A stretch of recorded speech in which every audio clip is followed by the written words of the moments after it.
Well, hello again on this Revenge of the Fifth Day, or some people would say Cinco de Mayo, our friends in the Southwest. This is about the introductory paragraph and some of period 3.5, I want to call it. So I'm going to go from about 1783 today to about 1825. Tomorrow, about 1825-ish to 1860. Thursday, the Civil War Reconstruction, so that ends in 1877. Then I'll finally go for as far as the Gilded Age in docs. I know some people may be busy in what they were trying to do. I'm not trying to say everybody should be viewing this video, but it should be a little bit more than some more views than I'm getting at this point. You need to make yourself at least see the first several minutes, and then you can examine the Google slide yourself. But I would definitely be looking at these each and every day this week, not next week. But this is why we procrastinate, because we can put it off. Please don't. Again, I'm begging again that you take a little time each and every day of this week. Is the most important week to get ready for next Friday. Good enough. Hopefully that you can come next week with questions. But I'm assuming next week when we do Zoom that you will come in with a lot of knowledge, content, and knowing about the format of the test too as well, and the procedures. Make sure again that you examine that checklist. All my email responses said that you did do the demo, and you did look at the checklist, what would happen on that day, and you know about the e-ticket. You should have that down pat. So that's why it was so important for you to email response your options there. And we have about 99% of you taking the test. And I think that's a good idea if you can, because I think it's going to be in its easiest format, being open notes and online, where you can type up your essay, which I think most of you will choose to do. Onward, as they say, So the introductory paragraph on here. And just to highlight something, this is where you get 2 points. You get the 2 points for having historical context and your thesis statement. Your introduction sets the stage for the entire essay. It gives background to the time. This is your historical context. This is what this does. It is the place setting. It's the intro of what's going on. The introduction should state the problem or issue around which the essay is formulated. The thesis statement tells the reader the writer's opinion to the question asked. It must be in the opening paragraph, preferably the last sentence of the first paragraph. It will be towards the end of your paragraph. You will do that. Some people, some A-push people advise you to underline it or, something like that. I don't know about that, because maybe your thesis, you're a little bit, because of time, unsettled with it. You think it's just okay. So I don't know if you have to particularly underline. They can figure things. They will see your argument to the prompt. Your thesis statement is the roadmap for your paper. Yes, a thesis serves your interpretation of the question being asked. We know what a thesis should do. Be sure you understand what the question is asking. Even you have to reread it 2 or 3 times. Look at all parts. The beginning, the prompt, is really the thing I keep on repeating incessantly. That is one of the most important first steps. There's no way you get to second base if you're not on first base. So please, Mr. Price, unless I hit a home run, you're not going to do that. All right. Good enough. Yeah, thesis is usually a single sentence, but can be multiple sentences. If you aren't sure if you have a good thesis, ask yourself, have you taken a position? Can someone argue against that? You should be really satisfied, almost brainwashed at this point, what a social studies A-push thesis should look like and sound like, and what should it say. It should address the prompt. It should be an argument/position. If it's not that, then there are some problems on there. So, just looking up here, what is good historical context? It shows the grader you know what was going on during the time of the prompt. That's why you should be organizing your notes. Some of you I know already have it, working on those now, sorting those out for time period, event, and theme notes.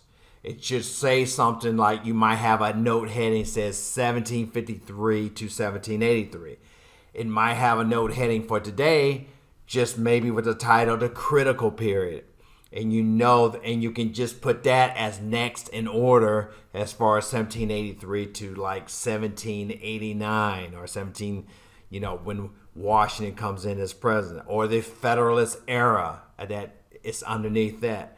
Or you have some years in there, and you have people, events, and some good IDs in each one.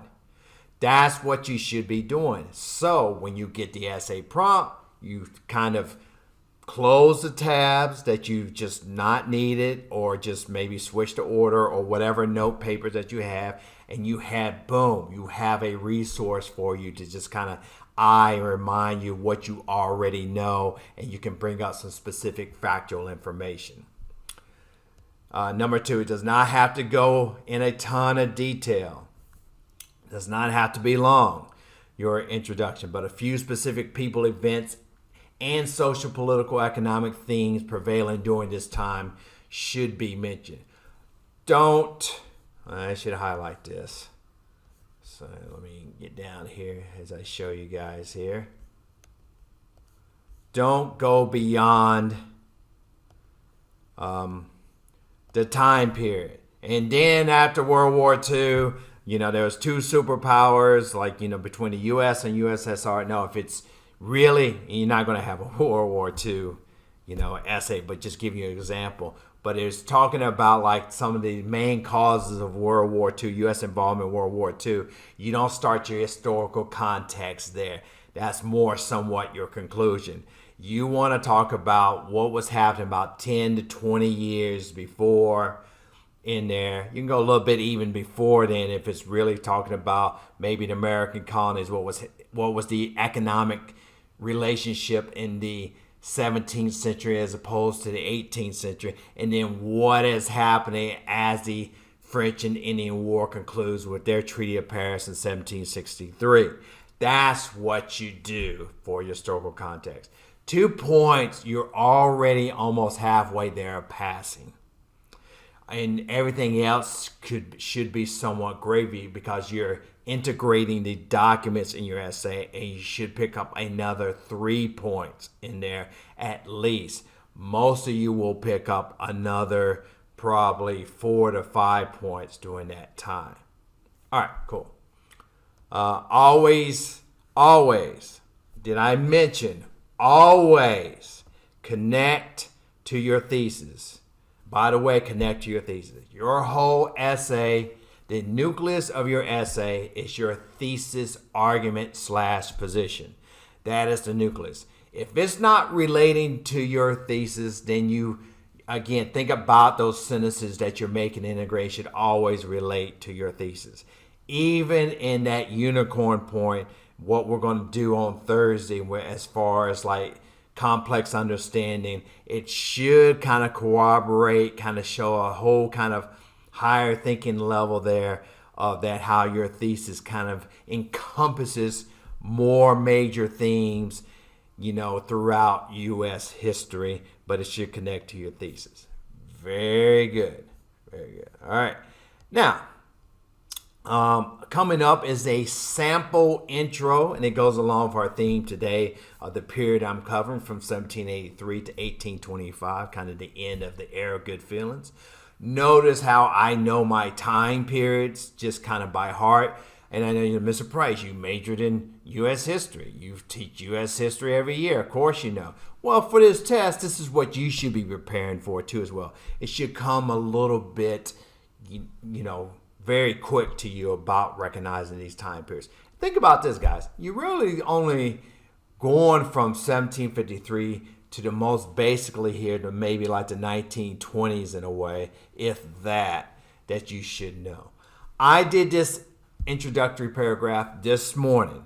It's original. It's not cut and pasted. It's not from a textbook.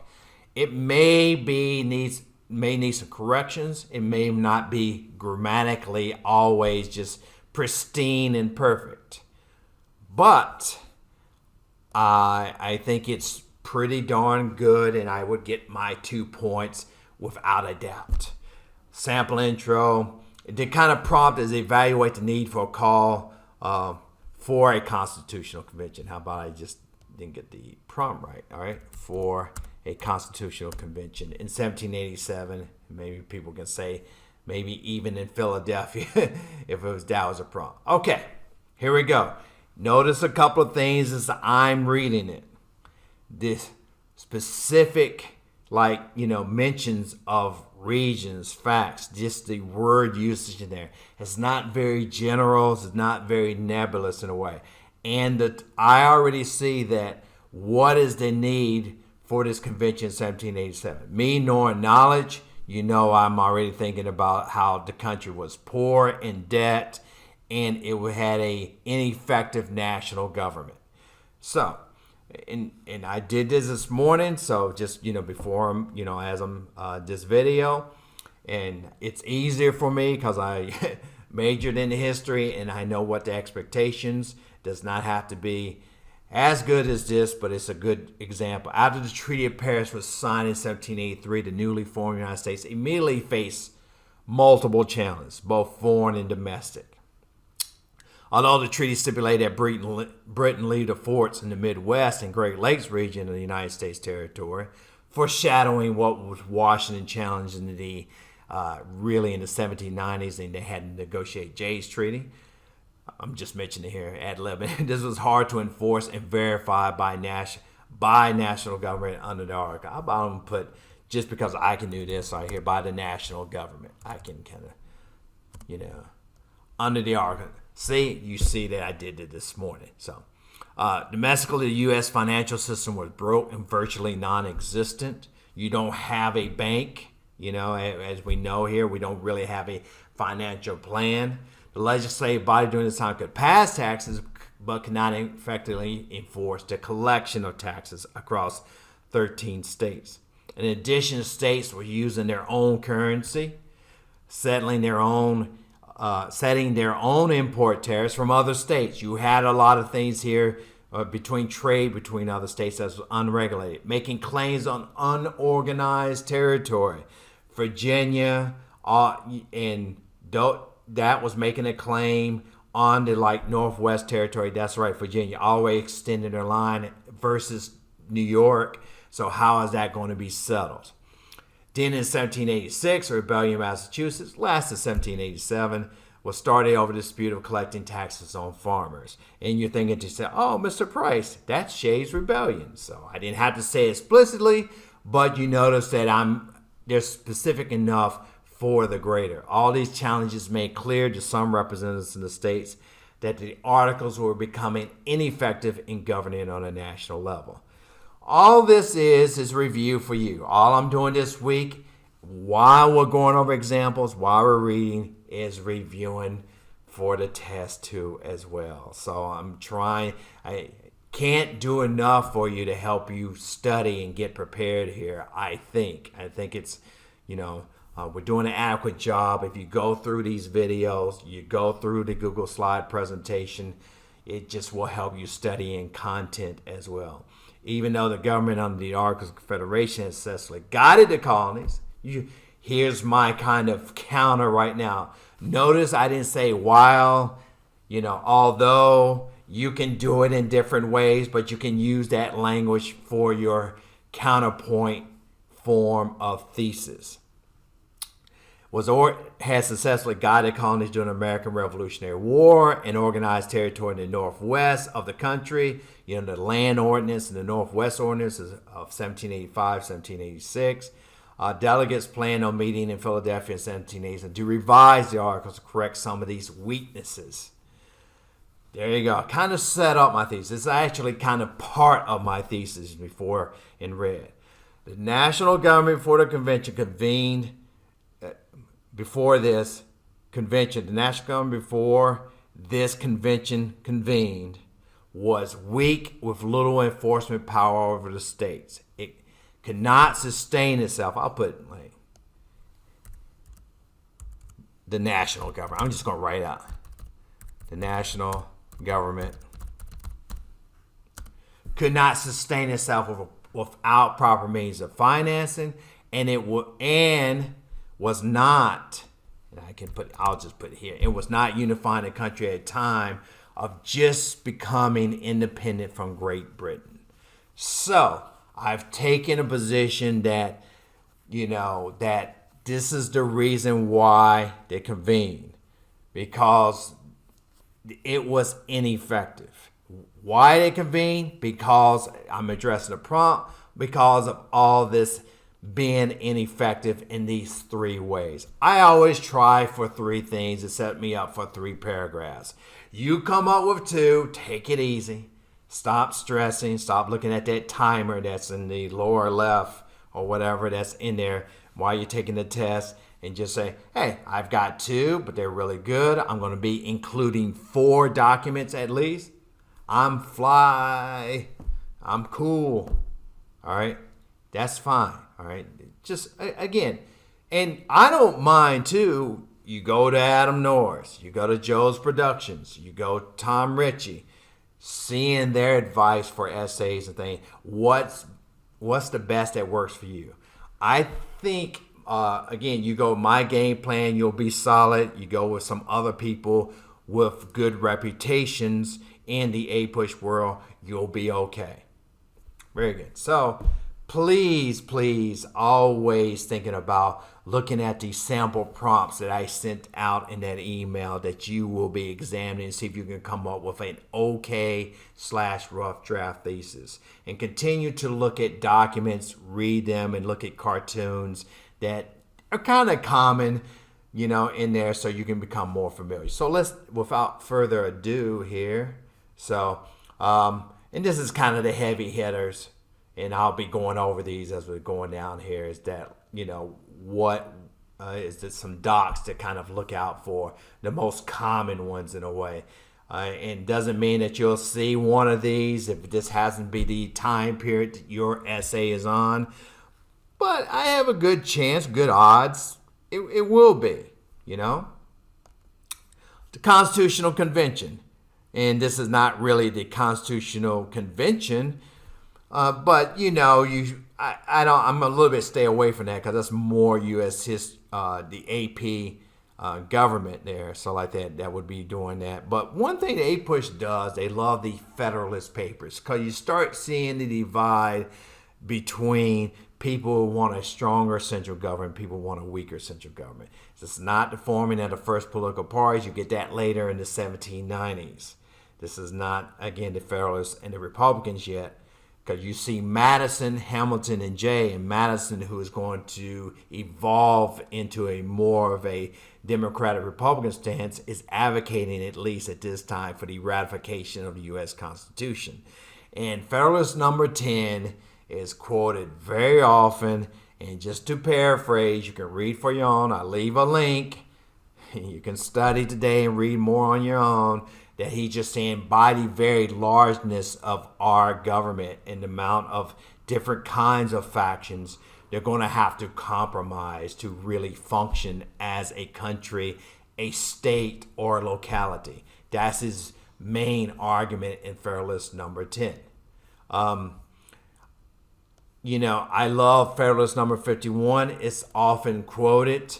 saying, why do we need a stronger government? It says, if angels were to govern men, neither external nor internal controls on government would be necessary. And oftentimes you see it misquoted as saying, if angels, were men, like that, in that way, kind of Custer were to govern men or whatever.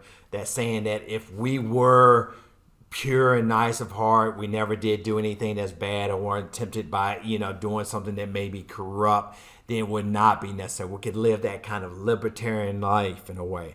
But somebody may overhunt. Somebody may, take your personal property. A locality or a government may confiscate some things personally from you or put you in jail without a habeas corpus. So people are not angels, so we need some kind of government body. So it's often kind of that you see it out here that's kind of quoted. And the next thing that's kind of like and again, 3 points of Washington's farewell address. You've had this since first grade. You should know it by heart. The 2 or 3 main points for sure. Unity, don't be, dividing up into parties over a nation in here. So that's the main thing. And that's a really, really big thing, on there. And then, of course, the last one that you probably know of the foreign entanglements. Let me give the caveat here. Here's saying that don't make permanent military alliances. Economic and trade is okay. And that's according to Washington / Hamilton, because he basically was the author of Washington's kind of farewell address as he's leaving the presidency in 1797. Next cartoon's a little confusing here, but it's often the one that represents the Alien Sedition Act under Adams in 1798. You have really these 2 congressmen fighting, in the building here, in the legislative house building here in Philadelphia. Griswold and Lyons here. So, and you have Griswold. It doesn't matter about, you can read the details about this, but knowing so much about political parties, it's more about this representing the Alien Sedition Acts kind of dividing the country.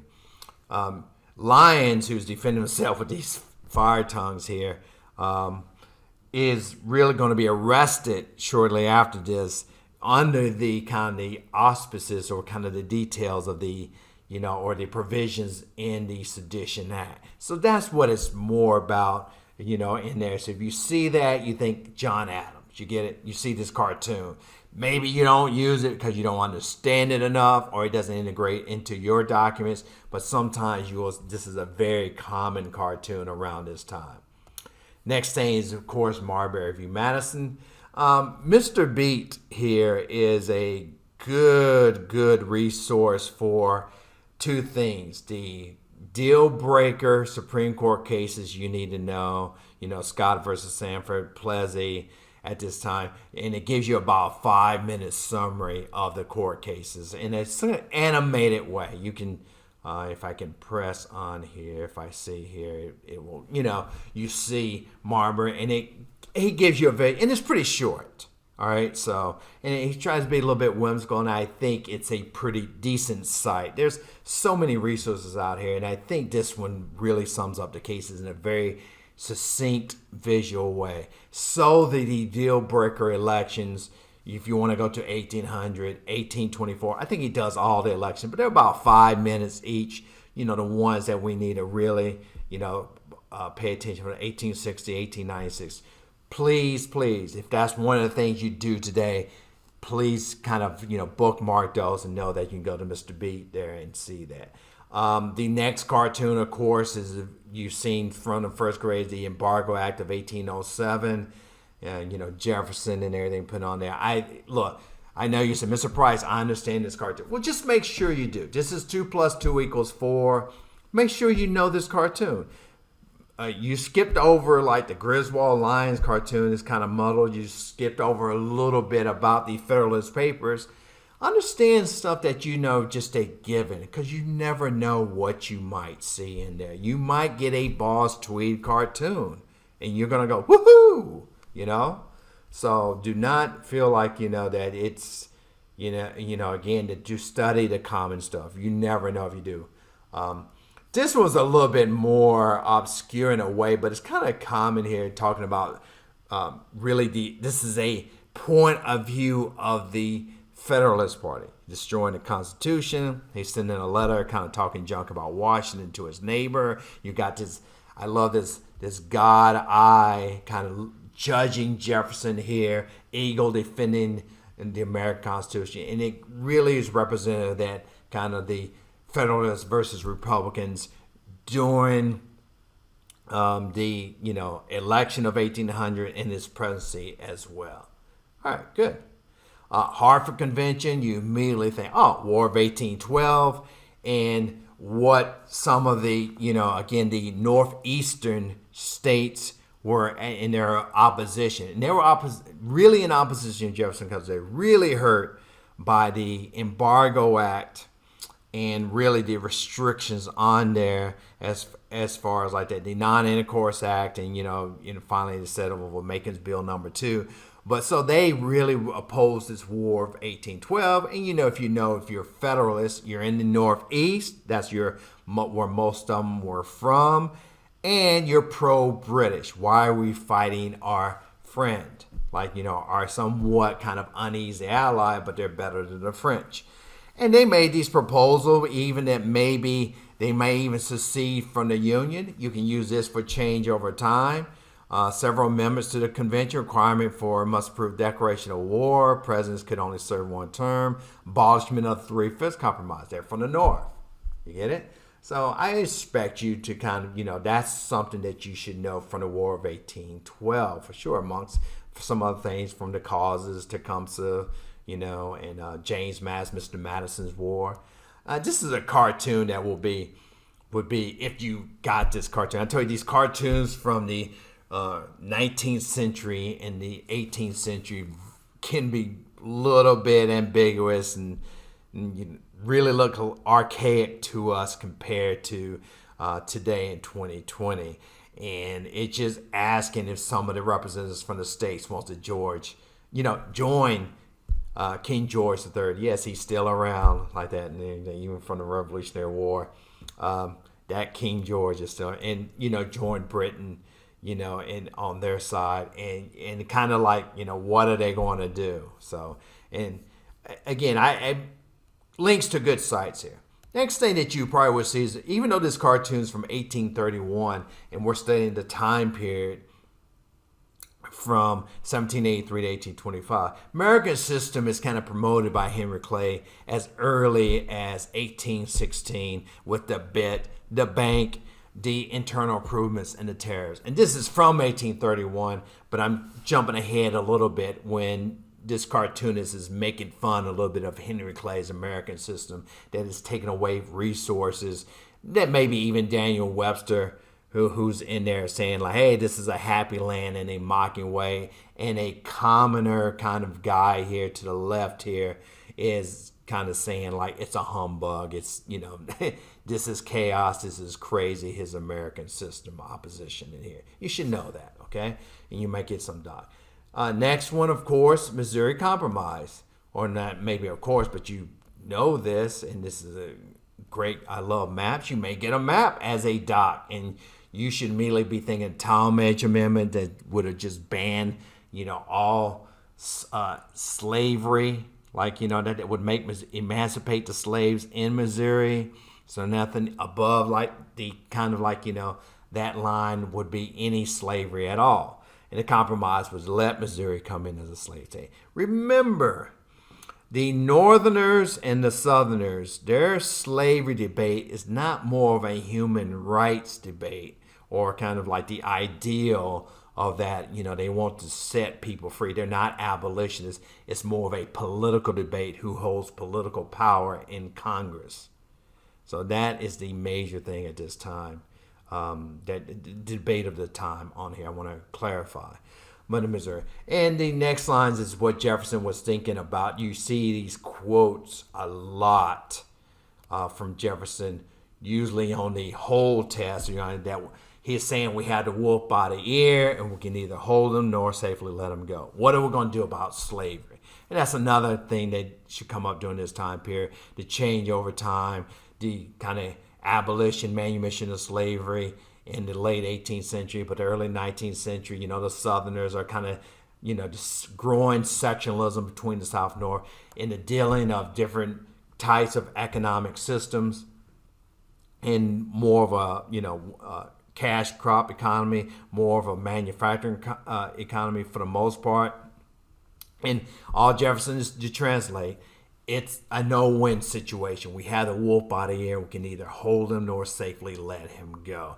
What are we going to do about the slavery issue? If you know by Thomas Jefferson, it's good as by Jefferson, he's not going to do anything. But condemn slavery while he has his slaves and he has relations with his slaves. That he struggled about, and he said that it's like a fire bell in the night. That's what they would ring when there is a fire in the night. They didn't have the, that would kind of, make the local citizens aware there is a major fire. We need all the volunteers we can to put out the fire. So it's just really an alarm. It's a wake up call in here. So good. Hopefully that, and again, all this stuff, basic, common. Do you understand it? That's why I always say about reflecting. Do you have this down before you get into Crittenden Compromise, before you get into, the Talmadge Amendment, before you get into the Adams-Onis Treaty? That's a little bit, I would love for you to be very much proficient in that, but I could care less if you don't have these things down. If you don't have some notes, you have things set aside. That's where you start. And all the Monroe Doctrines here, Quincy Adams is the one that came up with this proposal here to kind of really, Britain wanted to coincide with us. All the independent nations that are, fighting, all the Latin American nations fighting for their independence, let me rephrase that, and, gaining their independence, in there. And they said, hey, we don't want this recolonization, and they make this statement. It's not a law. It is a policy, a foreign policy statement that what the U.S. is going to do. It's going to set precedents for future presidents and the national government, how we're going to conduct foreign policy. That, and it relates to, again, to the Roosevelt corollary, all the dollar, moral, Wilsonian diplomacy, good neighbor policy in here. But it sets the standard about kind of keeping the Western Hemisphere somewhat protected and in ourselves, that we have a right to, for the most part, to get into the Latin American issues or kind of defend it because it may affect the U.S.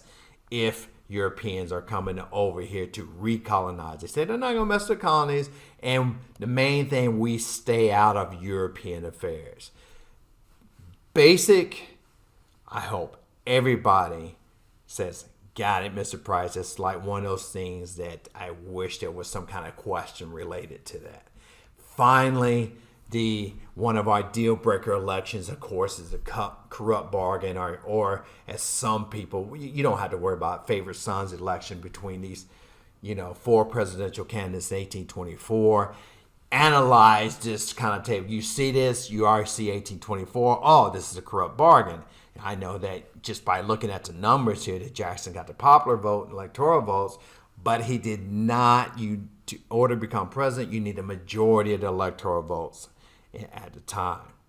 And Quincy Adams, in the final election between the top three, that Clay is kind of urging his supporters to kind of go along with Quincy Adams. And of course, he becomes Secretary of State, and Andrew Jackson and all his supporters are just claiming corruption, backdoor deals to kind of like get this done. And how he's very resentful and holds a grudge against people, Calhoun, Clay, all these people here that, that he really resents and very antagonistic too. One party at a time. They're all DRs. They're all Democrat Republicans. You know this is going to be the last time the party is unified. It's the end of the era of good feelings. All that should come into mind when you're looking at this. Very good. I know the narration of my voice or whatever. Hopefully you can just listen to it. Mute me at times when you want to look at this and study whatever you want to do. Tomorrow, again, just to calendar always. Usually it's not a video, but I am making a video going into somewhat, more the second half of period 4 from 1825 all the way leading up to the Civil War. You guys have a good day. Please, please, please start reviewing and studying. Please start organizing your notes. Please understand the format of test. Please, please, please, please, please, please, please, please, please, please, everybody, please. You guys are great and all-stars. I want everybody to pass this test this time because it's just the right time to strike the iron while it's hot. Just the right time to do this for students across you guys and students across the nation and the world. See you guys. Have a good day.